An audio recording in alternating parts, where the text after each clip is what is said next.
Keep on that. Let's roll. Let's shut this. Got a big bird in the background.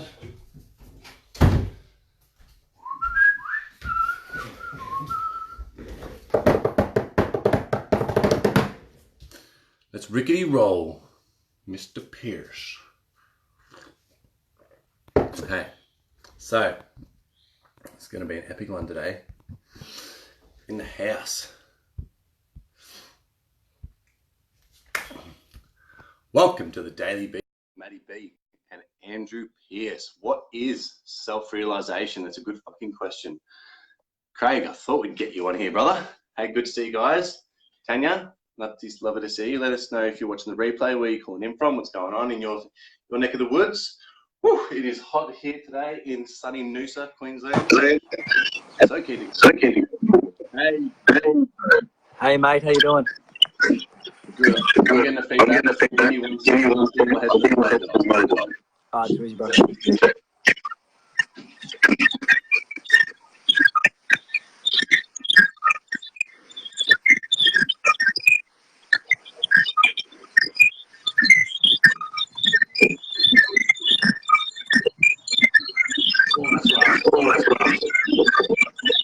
Yeah, I'm getting that too. That's nuts.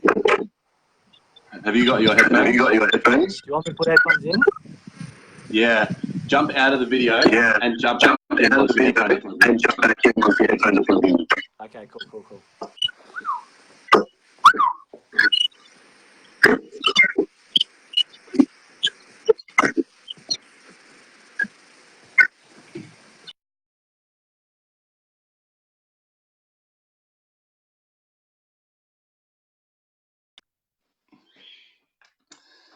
Let's start this again, shall we?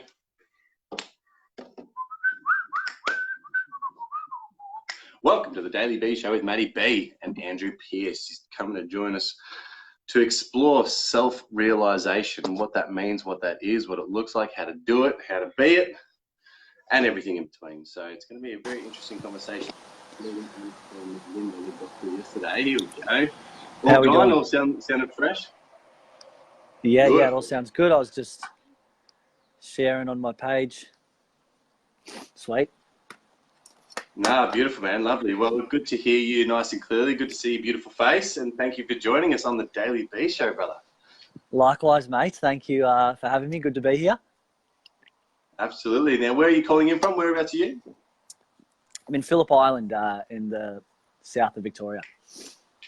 That's right, Phillip Island. I'm bloody speaking to people all over the place. For some reason, I thought you were in the sunny coast, which is where I'm at. So I was excited to catch up with you. But we'll catch up when I'm in the island next. So I think we'll be coming, well, we're not going to quite go to the island on our tour, but we'll be going through sort of South Gippsland, which is only about half an hour, 45 minutes away. So pretty close. But, man, it's looks like a nice sunny down there on the island for you today.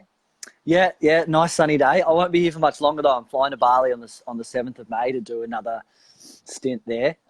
So I'll probably at this foreseeable future so far is about 3 months, and we'll see how life unfolds. But yeah, it is a nice sunny day down here at the moment. Beautiful. Catch them while you can, mate. For those that haven't had the pleasure of meeting you and knowing a bit about who you are and what you're up to, can you introduce yourself, share a little bit about who you are, where you're at, what you're doing with yourself, and yeah, what's going on in life at the moment? For sure. So I've been coaching for 5 years in August of this year, and I was studying psychology because I've always had a passion and an interest in how the mind works in human behavior. And then I stumbled across what coaching was and found that, and then jumped on board and have just absolutely loved it. So I've done a lot of work around stress and anxiety, and now these days I help business owners who are stressed and overworked to What did you love about it? Say again? What did you love about it when you first got into it and you really found that? Man, it's so interesting. It is so fascinating to understand why we do what we do as humans. And I love the potential. I love that I don't need a bunch of external things for me to feel better about myself. I love that I can change how I think in a moment. I can release an emotion in a moment, and I can feel better about who I am without needing anything else outside of me to change or to happen for that to take place within myself. So I fucking love how much power and control and influence is already within us. That's what I really love about it. Plus, it's just fascinating. Universal stuff, consciousness, spirituality, why we do what we do is huge. I love it. I've got so many questions to dive into, but I'll let you keep going with where you're at, what you're doing, and who you are, because I'm just I'm chomping at the bit to get stuck into some questions with you, bro. Yeah, all cool, all good. So at the moment, working with business owners, coaches, health practitioners who are like, they got their business up and running, and I just don't feel like they're there yet. They're still in a bit of that stress and struggle and grind, working big days and long weeks and long hours. So I help them to create that change through self-realization, through this kind of personal growth work, so that they can then implement strategies and whatnot in their business. Yeah, cool. I love it, and it's profound when you stumble across this sort of work and the potential of what is out there, and the way it's all put together.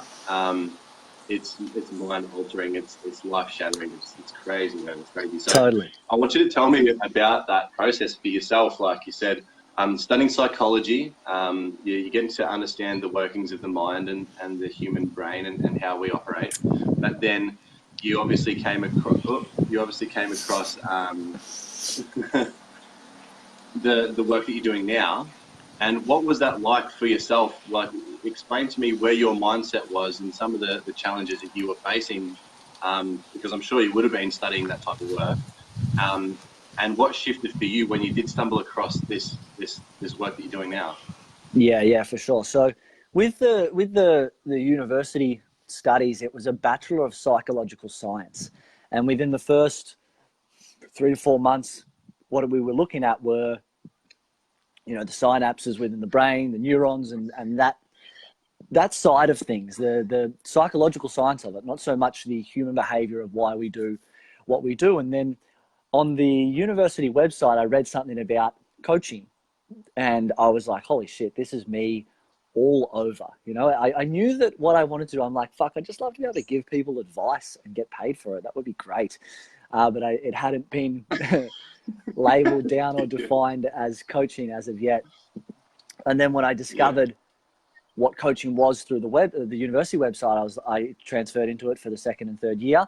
But then I came across a place called the Coaching Institute on a Monday night, called them on the Tuesday, and went in and signed up to their highest program on the Wednesday. I was just like, this is me all over. It's an absolute fit. And the journey began then. Do you remember how it was framed from the university? Like the way they the light that they shot it in? It would be something along the lines of understanding why we do what we do, patterns and codes of human behavior. This is about 5 years ago now, so I can't, the way they framed it, I can't remember. Well, you don't remember it word for word? No, fuck, I know. Slap on the wrist, that's it. Shame on us. No, like I know that you're close with my good friend and coach, Jay Pignoni as well, who also studied the Coaching Institute. And everyone that I know that has gone through that training is just, they've just got so much knowledge, so much wisdom, and so much content to do exactly what you said, like just get paid to essentially give people advice and help people find the answers within themselves. So can you take us through a little bit about sort of what you gained from going through that education, and in comparison to what you were getting from the universities as well, and the sort of differences that you found? Yeah, for sure. So the university was, it was still interesting stuff. And it was more the science of the brain, rather than the workings of the mind. And when I jumped into TCI, that's what we started to learn about, like 3 universal fears, what drives behavior, the invisible driving forces behind behavior, and why it brought sense to the nonsense. We have these nonsensical ways of behaving on a surface level. It's like, why would you do this? This doesn't make any sense. These are illogical behaviors, and I'm just stuck. Well, it's like, well, no, everything is a choice, and you're putting yourself in a position, and these are the reasons why. That's just like oh, no shit. That makes perfect sense and helps you to step back from the patterning. And yeah, then you've got a, you know, we're always choosing, but now you've got a conscious level of choice, and then you can create even more conscious choice, and that pattern can go past anymore, and you can just allow it to go, the emotion, the thought, whatever it is. So that was more the stuff that I got out of TCI. Fantastic, man. I want to take a step back even further, and just get a bit of an idea of like your upbringing, your childhood, and what your mentality was like as a youngster, and some of the challenges and trials and tribulations that you really went through that sort of led you down this path that you felt. So yeah, so growing up, I grew up just in your middle-class family in the Dandenong Ranges in Victoria, which is near Puffing Billy and the Thousand Steps, for whoever knows those places. Yeah, it is. And whereabouts specifically in Dandenong Ranges? Like what town or suburb?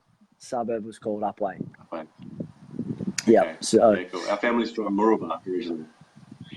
Oh yeah, that's close. Yeah, no, not. Yes. I wouldn't say it's close, but it's around. But it's not the Dandenong Ranges, really. In that direction. Yeah. And I got a brother who's 2 years older. I have a twin sister who's 3 minutes younger. We've got our third. Are you guys identical? No, she's a girl. I get that question. Like, I get that question seriously all the fucking time. And they're like, "Are you are you guys identical?" I'm like, "No, she's a girl." Oh, yes, yeah. Oh, yeah. You know, I get it all the time. Seriously, it's crazy. So that's a no then, or that's a no. I'm sure there's similarities in appearance, but for her sake, being a girl, I hope she doesn't look like a guy. But you know, so yeah, and then yeah, like as a kid, just your average kid, man. Still had plenty of friends and did stuff. Had some shyness and some nervousness. Like I remember even in I loved playing basketball when I was younger, but in basketball tryouts, I wouldn't want the responsibility or the attention or the pressure to perform. And that's been a pattern that's played out in my life. So I would then step down and whatever to avoid that. I played myself down, and I think I've always played myself down in ways to just fit in, you know, to belong. Change that. Yeah, so I've changed that. But yeah, so that was my upbringing. Yeah, a little bit of nervousness and anxiousness and whatnot. But for me, there's no real I don't want to say sob story, but there's no real sob story or I've come from here and now I'm here. There was no defining moment that was like, I got to get out there and help people. I've always just been that guy that people go to in the friendship group, very logical thinking, rational thinking, make sense of stuff, practical, but very, caring and wanting to help and support at the same time, good at listening and all that kind of stuff. So it just, like, they're my natural skills, you know, for anyone's who's watching, like, whatever you're naturally good at, I truly believe that's what you're meant to do in this life. We're not naturally good at stuff to not fucking do it. Whatever we are naturally good at, we are meant to use in our work, in our career. That's why we are naturally good at something, you know? So I've always been naturally good at this kind of stuff, and then here I am today. Yeah. Yeah, it's so true, man. Like, we're definitely, so much of society is advertises the cleanup of our weaknesses or covering up our loose ends or our fat tail, when we've got skills that we can double down on and really harness and utilize, which isn't really advertised enough, I don't feel. Can you see the comments there as well? I can't see no comments. I could open it up on my laptop though. If you just swipe right or left, they'll come up for you.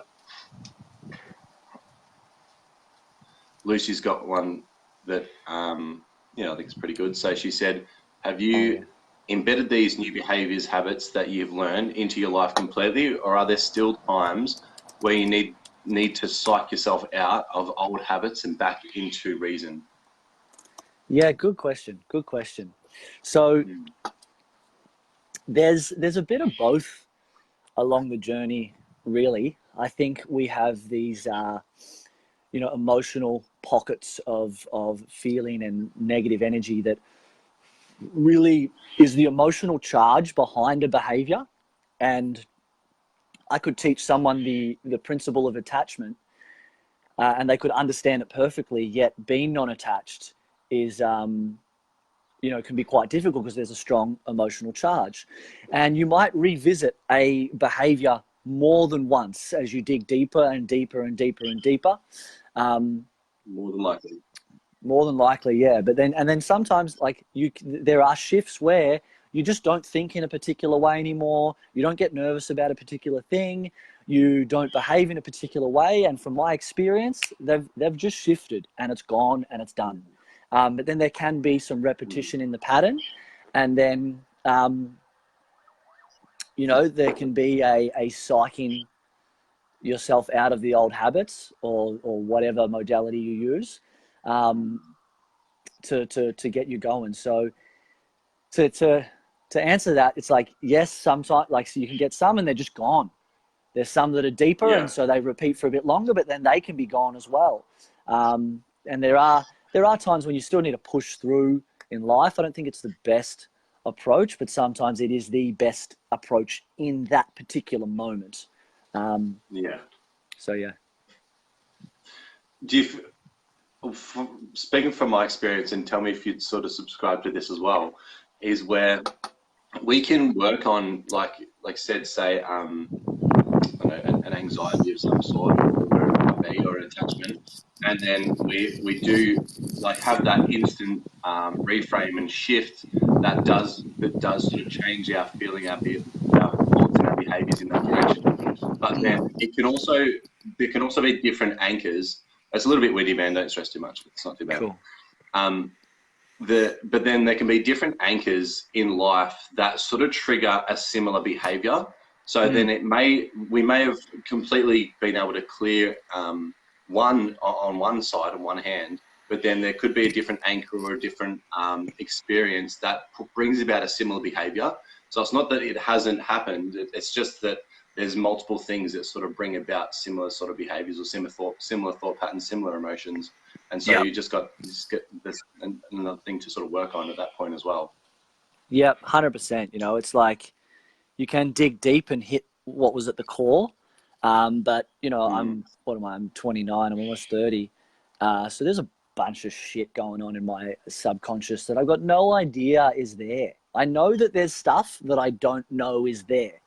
And going through work with my mentors, you're like, whoa, what the fuck is that? I didn't even know that was there. Or you're like, I thought I dealt with that, but it's like, no, man, there's a world of shit under here that you got no fucking idea what's going on. So you always keeps a box of tissues handy, that's for sure.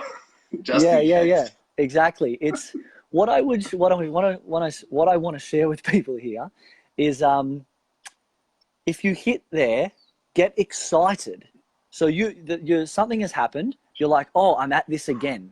You can get excited and go, fuck yeah, I'm going to go even deeper and learn an even greater truth. Or you can go, oh, I feel like I'm back at square one. It's up to you what you do. The pain is going to come up regardless for the fucking rest of your life. That's the nature of it. It's an ongoing journey of growth. How you respond to what takes place. Truth bomb right there, motherfucker. As how you respond to what takes place is going to be the greatest influence over your experience. You can sit in pain and be quite okay with it, or you can be terrified of it, fight it, and be anxious about it. That's up to you. It's not the pain's fault. So, yeah, when there's another, you're like, fuck yeah, I'm going to go even deeper here. I'm going to heal even more. I'm going to have a greater realization of truth. Or if you choose to, you can play the victim and feel as if you've gone back to fucking square one. Where? Yeah. And that's like you said before about being able to step back and actually create different choices and different layers of choices, and then watch the different emotions come through, the different experiences. And it's just approaching things on a completely different level, in a different way, different mindset.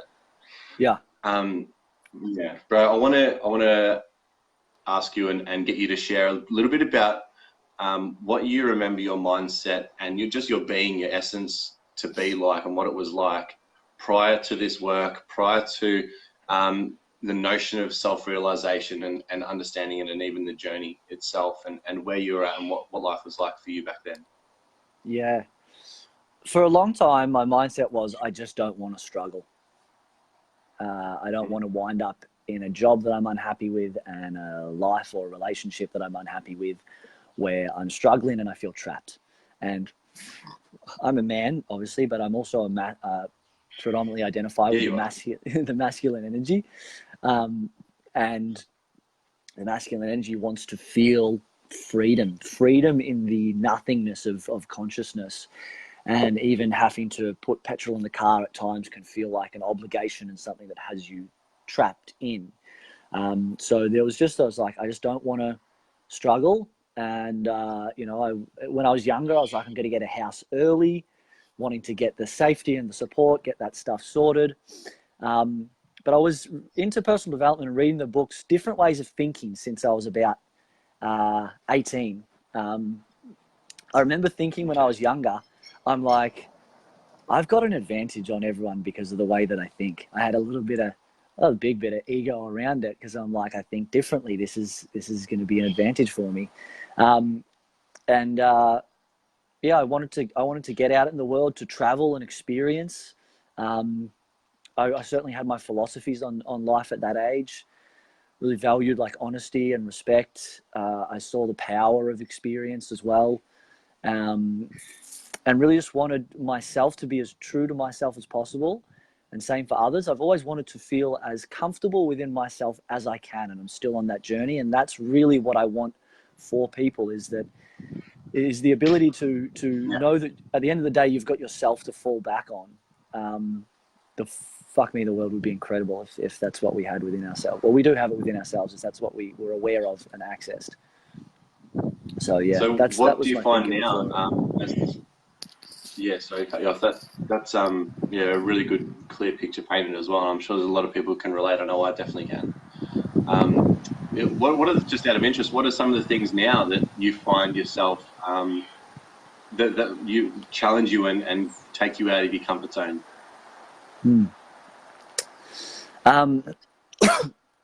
So it's the pressure to perform is still played out in recent months, and like probably more so speaking in front of people, where I can be challenged on the spot, and then there's the pressure to respond on the spot. I can relate. Yeah. On the internet, you run a webinar, you do something like this, it's like whatever, it's quite easy for some. So that's what I would find that most challenging for me. So some random taps into your live stream and starts chatting to you? Yeah, exactly. Then you're fucked. Then you're in trouble. But yeah, what is taking me out of my comfort zone at the moment is being seen more in my feminine and in my caring, and growing out of that boyhood, teenage, fucking don't give a fuck about this, that's gay, this is cool, whatever. Like growing out of that, I mean, like, yeah, I really fucking deeply do care, and being seen more in that, and more of a just going onto a bigger, grander scale where you can be challenged for your ways of thinking, and criticized for your ways of thinking, and judged for the expression of who you are. That's the challenge for me at the moment. I've mastered a particular level where obviously I'm quite out there on Facebook in terms of how often I'm posting and stuff that I share. But to be on a grander scale, that's the challenge for me at the moment. Yeah. Do you find that that care comes from mainly people in your past, and you current past network of people that you used to be one way with, and now the backlash of them seeing you another way? Is that sort of something that plays out? Sorry, bro. Largely internal. It's like I hadn't even really given myself much of an opportunity for them to backlash. I just assumed that they would, because I was backlashing myself internally in the first place, which is a good insight for everyone watching this. Is whatever you're thinking other people are thinking about you is exactly what you're thinking of yourself in the first place. And you might go to do something and someone pops into your head that hasn't said this to you before, and you're like, oh, I bet they'll say this. That is you judging yourself through someone else, so you can then project your anger back out onto them and blame them. So I just assumed it would happen. It's a fucking smart move. We're crafty buggers. I assumed it would happen because I was already doing it within myself. And then as I've been shifting and healing and accepting and bringing in and loving all the parts, I've been bringing more of it out.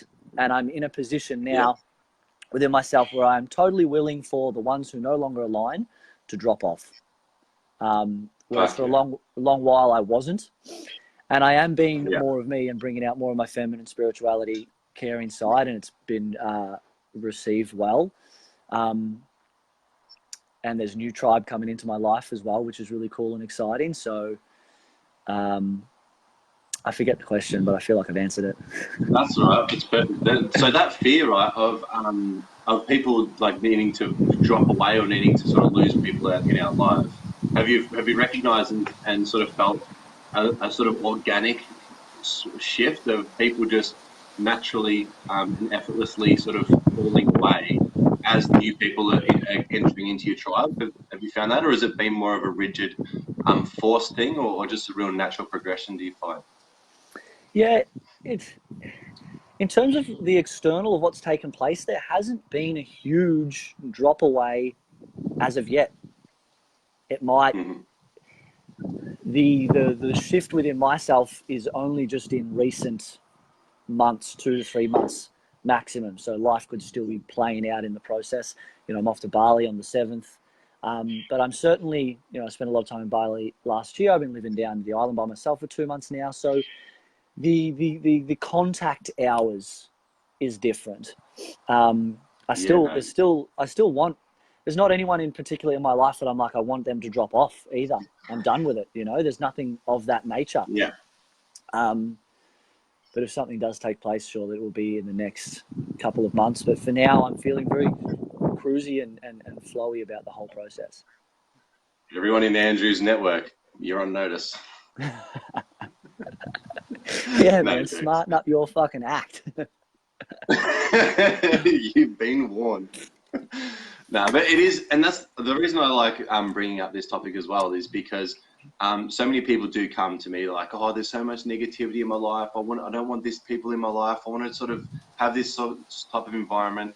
But when we do start shifting our own sort of mentality and raising our own awareness and really being self-aware, it's not that those people fall away or they're expelled out of our life, but it is just like the contact hours that you spend with certain people is different.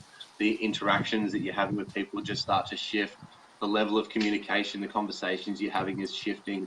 And yeah, it's just the contact hours you have with certain people does sort of mold and shift, but you still love people all the same. They've still got that space in your heart and in your life. It's just that you're playing in a different playground. That's basically all it is. And the energy does shift around you. The people around you, the energy that they're holding shifts around you, I find as well.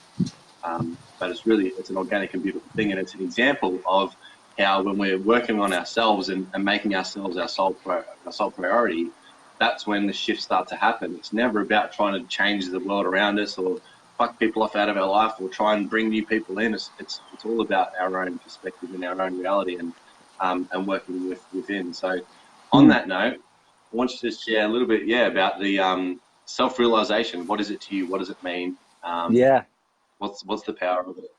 Yeah, cool. So self-realization to me is the awareness of the fact, or the awareness of what I believe to be truth, that we are this present moment and that there is nothing else other than this present moment, that we're spiritual beings in a human experience, and that I am everything that I'm seeking. I am the universe. I am God. I am source energy. I am connected. I am the wholeness and the totality. Like that I am all of this, that I am love, that it's the awareness of these things. And the more that I can become aware of of what I am and who I am as my baseline, as just my natural state, you know, the less I will need to seek outside of myself to get an internal feeling, to get the internal feeling that I already am anyway. You know, I put up a post on my personal page a while back that just said, the less you need people, the more that you can enjoy them. And I think the same applies for absolutely everything, because there is the illusion that we are separate and that we are not connected and that we are alone in this. Then there is the need to seek and obtain relationships and materialistic possessions and fame and fortune or whatever. We're just constantly trying to patch up our insecurities. But if we turn and face and look long enough, we realize that that's not the truth of who we are. And the truth of who we are is that we're already whole and complete in this moment, and that we are in fact the moment. So that's what self-realization is to me. Wait. Are you telling me self-realization isn't about me figuring out who Matty Banks is? who is Matty Banks? What is it this guy wants? You saying it's bigger and it's more than just that? I'm saying that, man. I'm busting the Matt Banks bubble. It's bigger than that. Shit, son. All right. So look, this is a pretty hard pill to swallow for people that just stumble across this. And if anyone's just watching this and just happened to not have heard anything that you or I have ever spoken about before, off chance, it's a pretty full-on pill to swallow. And tell me about, fuck, man, I'm just taking myself back to when I sort of started stumbling across realizing self. And I'd love to hear your journey of really going through some of the maybe the lessons or the mentors that took you through it, some of the books or the teachings or the experiences that you had that really helped you, understand that fact, or that of where you are and what you are and what's going on. Yeah, totally. Well, it all really kicked off with TCI, and then I got more into books by Eckhart Tolle and sort of The Power of Now and A New Earth, and then books by a guy called David R. Hawkins, reading Power vs. Force, Letting Go, The Pathway of Surrender. Epic. Incredible books. I couldn't fucking talk to people for like a week and a half after reading that book. I'm like, I don't know how to speak to people right now. I don't know how to use language. I don't think I need to talk anymore. I'm pretty sure we don't need to talk. Yeah. That was so good, man. I traveled Southeast Asia for 2.5 months by myself and got off Facebook, no email. I'm like, to challenge myself, am I going to go out here by my own and without the comforts of connecting to back home? And I'm just gonna have to make things happen myself. And during that process, I read The Power of Now and Letting Go twice, because I would read a chapter and just flow through it, and then I would read back and highlight the bits that I loved. So by the time the book was complete, it was read twice in the one chunk of a process. And yeah, they were huge for me. I get excited by it. I talked earlier about the potential. I get excited I'm like, hold on a second. You're telling me everything is already within me and I don't need to get over there. Everything is actually here now. And I just need to become more aware of the fact that I'm everything. I'm like, fucking oath. That sounds fantastic. Like, that saves me the stress and the struggle of having to get somewhere in the hopes, no guarantee, but just in the hopes of one day I'll feel good about myself. It's already within me here and I am it. I'm like, fucking oath, sign me up for that kind of shit. So that's what gets me excited. I love, if someone's asked me, like, why do you think this way? It's like, because I love it. It's exciting. It's interesting. It's enjoyable. It gives me a lot. So yeah, reading those books is then what got me onto the quantum physics to get the scientific perspective and all this type of stuff. I'm in the rabbit hole well and proper, good and proper. Yeah, the more you really study the analytical side of it and the logical side of it, but then again mixed in with the experiential practices, whether you do meditation or different psychedelics or whatever sort of spiritual journeys you go on, it just becomes more common sense. It's not a belief or a religion or a faith. It's common sense. And one of the things that really knocked me for six was hearing about how it was Newton who created the classical model of reality of everything being separate, basically the duality, the separation. And then in the 1920s, Einstein has essentially figured out that it was all the one fabric. It was all the one essence. And so from the 1920s, they've basically known the logical side of it, the analytical side of it, to be that. And yet we still teach the separation and teach and live in a dualistic world, dualistic reality, the way we speak and the way we communicate and the way everything's advertised. Because essentially if we were to live in the non-dual sort of mind frame, it would make governments obsolete, it would make universities obsolete, like all these things. And it's just a sort of fun, interesting sort of perspective. But then again, to live right in the now, holy shit, it's liberation, isn't it? To know that you've got it all within you. There's nothing to seek, there's nowhere to be, there's nowhere to go. It is literally a journey of creation. Yeah. It's cool, man. It's fucking great. Like, have you read the Conversations with God books? Fuck, bro. Do you know how many times that's come up and I haven't read it? I bought it and then I sold it again without reading it. But yeah, I think I've got it on my Audible. I started listening to it. I've read 1, 2, and 3, and I'm currently reading Friendship with God. Those books are like Letting Go was my Bible. Letting Go, The Pathway of Surrender was my Bible. Recommend it to everyone. These books have gone to, like, the trilogy and now Friendships with God have gone to number 1. As you were saying before, like the spiritual woo-woo stuff, the quantum physics of the universe, it makes so much sense. It's like, it's actually, to me, it's super logical and super practical. It all just makes perfect sense. And in these books, God explains stuff, or the universe, whatever, explains stuff just incredibly well. They've crafted so much for me. So it does. It makes a lot of fucking sense. It's like, I think it's a very practical, logical way to live, is by spiritual law and universal law. I think the reason maybe why it's isn't just common sense and common knowledge and more widely understood is because of the difficulty of articulating it with the limitations of language,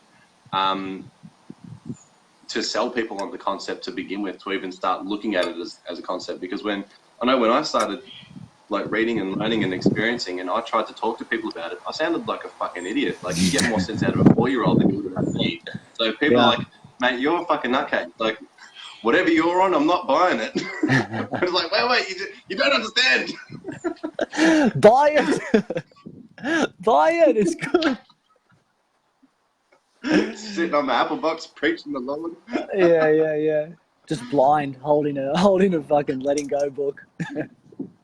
It's I think it really it challenges people to think differently, to behave differently, and it brings up uncomfortable stuff for them. I don't think people are moving away from the teachings in truth. I think they're moving away from the discomfort that it causes for them.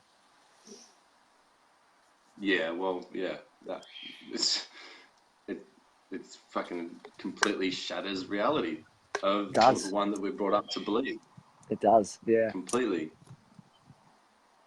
And I was listening to, I think it was Alan Watts the other day, speaking about the 2 types of Buddhas, where when a Buddha becomes self-realized or self-actualized, they go one of 2 ways. They either go up into the hills and become recluses away from society, and they don't partake in the illusion anymore.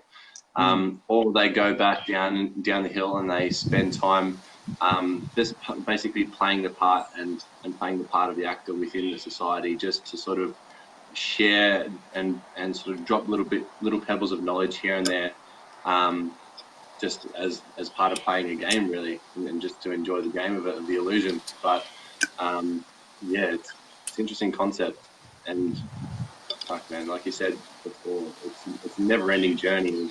our subconscious. We're like living in this physical realm. We've got all this emotional, all these human experiences to go through and enjoy and to have fun with. But yeah, for me, it's like just getting used to the wave of flowing in and out of that separation and that non-duality all at one time. And it really takes away the importance of everything or the seriousness of everything, and nothing really matters. It's more so just a game to learn from and to enjoy. Have you found that, or like what's been the main struggles with it? I really like Amy's just said this conversation is freaking me out. Sit tight, Amy. Sit tight, stay on board. I really like how you said it's a game to enjoy. I think that is life. We're here to I journaled this one time. We're here to enjoy ourselves, spelt like INJOY, which is to be in joy, and to enjoy ourselves, not necessarily in what we're doing, but in the enjoyment of the realization of our being. To just be in joy and enjoy this, and just enjoy yourself of like, fuck yeah, I'm everything and this is awesome. Yeah, you're high on acid, you're looking at your hand, shit's going everywhere. Well, have you done many psychedelics? Yeah. Have you experienced many? Yeah. Yeah, mushrooms, that's LSD, and some San Pedro cactus as well, and some DMT.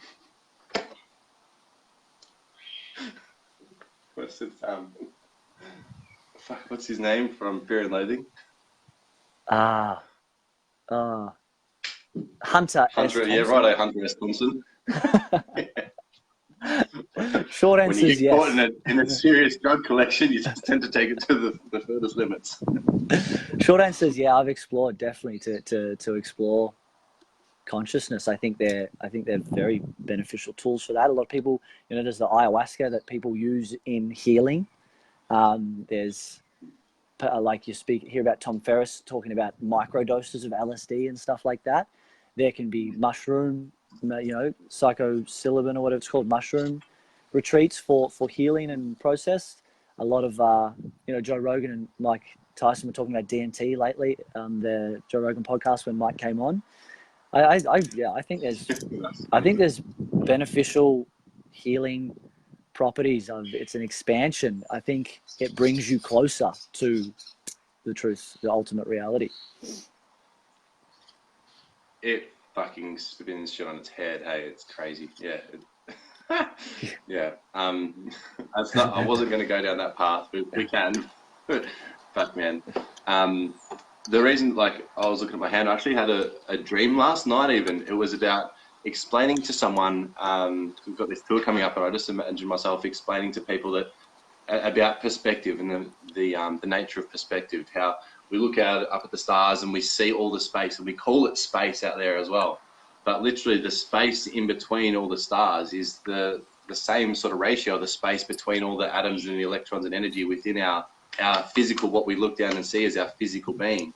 But there's like, we're 99.999% nothingness, just like what we see in space, but it's just we've got this perspective that's like, oh, this is a solid thing that I'm touching now, when it's completely fucking not. And so there's so many things that just that are counterintuitive to what we're brought up believing and thinking and knowing that it just fucking there's too many things to prove our old paradigms and ways of thinking wrong to hold on to it. And it's so illogical. If you only need to scratch the surface of this information and of this sort of line of inquiry, to go, holy fuck, we've just been lied to or completely held back from the truth for our whole lives, and it is just really common sense. Yeah, totally, man. Yeah. I felt offended. Huh? I was offended when I first got into it. I'm like, how the fuck is this 30-year-old dude not aware of this stuff? Like, my kids are going to be aware of this from day dot, as we all should have been. It's weird. It's fucking weird. It is. There's this book called The Holographic Universe by a guy called Michael Talbot that presents and explains a holographic model of the universe. And the holographic model can explain paranormal phenomenon and stuff like that. How particular things that science has limitations around can't really explain or says didn't happen or whatever. Yeah. That the holographic model can account for everything. Even that is crazy to just think that what we're experiencing right now isn't the truth of reality. It's not that it's not real or true for us, but it's not the truth of reality. And it's in fact a hologram that we are in and living and experiencing, an energetic hologram that is also a physical reality. It's fucked up. Crazy shit. It's the strange loop. It's everything's a half truth. It's like, you are a solid thing, but you are also a completely hollow emptiness at the same time. So like they're both truths. And it is that. When you did DMT, did you do the 5-MeO? What's that? It's well, I've only done it a couple of times, but there's basically the one strain that sort of gives you more of a just sort of a hallucination in the moment, sort of like a bit of a mushroom trip, and then the other one is sort of it's an out of body, more of an out of body experience. Yeah, I couldn't tell you which one I did. I think there was some resistance for me to really breaking through and going through that door. So there was certainly plenty of visuals, body effects as well, and like insights and realizations, but nothing to the level of what I've heard of other people's accounts and experiences. Yeah. When you talk about the hologram, my experience, right, if you look up on YouTube, the fractal zoom, fractals, and it's sort of like the picture that keeps coming out into you. That's sort of the visual, right, of what it started to be like, but it wasn't that's what I was looking at. It's that I became that whole fucking thing. Like this wasn't happening anymore. And it just, so like when you're on mushrooms and acid, you sort of see the visuals of that happening. It's like I became a fucking kaleidoscope. Yeah. That's nuts. 5-MeO DMT. That's nuts. Yeah, it's fucking crazy. That's cool. It really explained that holographic universe, and I think what's that movie? There's Inception and also Doctor Strange, where the whole fucking world just sort of bends in on itself. Yeah, that's probably the closest thing I've seen to a sort of visually explaining what I became. And experienced. I became everything all at once. So from the start to the end, not that there's a start and end, but all of time, everything all at once, and recognize that, like you said, we are just in this moment having this experience, and it's always now.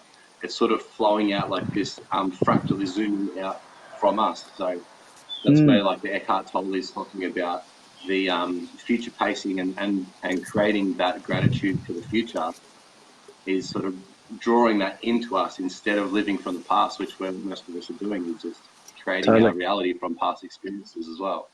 Yeah. That's good shit, man. I love how much we are actually in the driver's seat of our experience. Yeah, it's just about selling people on that as well, and going, once they get that, fuck, man, shit changes. Yeah, shit changes. Changes, quote of the day. Bro, what is coming up for yourself, and what have you got on the go at the moment? What are you doing with people? Where are you working? Where can people find you? Yeah. So over on my personal page, I'm very active, and then you can get links to my other social accounts and whatnot. On the 22nd of April, I've got a inner alignment program launching. $190 is the launch special, and it is for business owners, for coaches, for health practitioners and whatnot who are doing their business is launched. They're ideally they're full time, but they're just in that. This needs to be hard. I'm a hard worker. I need to produce, need to put a lot of hours in to get results out. And they're just stressed, struggled, overworked in that experience of grind, pushing, so many people, like you're in a kayak paddling upstream.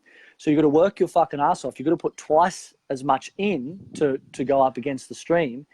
and then you want to have a rest, but you start to not go as fast, or you start to slow down. If you truly stopped and rest, you're just feeling like that stream is taking you away from where you think you need to be. So it's really about helping people to enjoy growing their business, to get into more flow and ease and alignment, and to have things happen quicker and a whole lot easier. So that's launching April 22nd. And then I've also got a 6-month program that I do that just goes a whole lot deeper, continues on that journey, a whole lot deeper, and has some 3-day retreats included as well. Boom, that sounds awesome. Yeah, it's good shit. Wicked, man. Wicked. Have you taken many people through this process already? The Inner Alignment is launching. The 6-month one launched the start of the year. But it's cool. It's all my work from the last 5 years. Awesome, man. Hell yeah. That's exciting. Yeah, it's gonna be sick. Cool.